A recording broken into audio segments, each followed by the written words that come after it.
Adik-adik, Rasulullah sangat tidak menyukai sifat keras, kasar, dan kejam. Beliau memerintahkan kita mengajak pada kebaikan dan mencegah kemungkaran dengan jalan yang baik dan lemah lembut dengan berbuat baik kepada orang lain. Tidak mungkin orang berbuat jahat kepada kita. Kalau bisa, walaupun kita disakiti, janganlah dibalas dengan tindakan serupa. Rasulullah menyuruh kita agar membalasnya dengan kebaikan. Inilah sifat hilm yang diajarkan Rasulullah. Beliau tidak pernah membalas dendam. Beliau tidak pernah memukul kecuali saat berjihad. Rasulullah tidak cepat marah dan memaklumi orang yang berbuat salah karena tidak tahu atau lupa. Anas meriwayatkan, "Aku berjalan bersama Rasulullah. Beliau memakai sorban tebal buatan Najran yang beliau lilitkan di lehernya.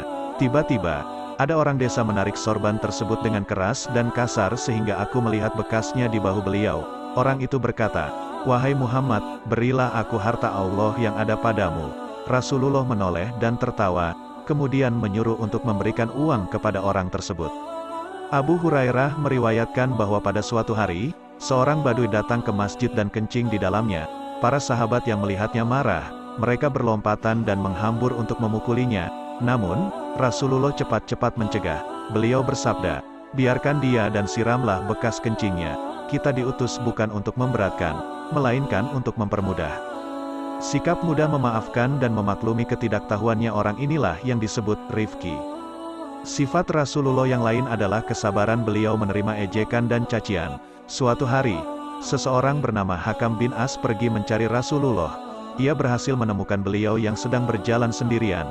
Maka, diikutinya langkah Rasulullah itu dari belakang kemanapun beliau pergi dengan mengejek dan menghina. Hakam bin As mengembang-kempotkan mulutnya dan mencungir-cungirkan hidungnya. Rasulullah menoleh ke belakang.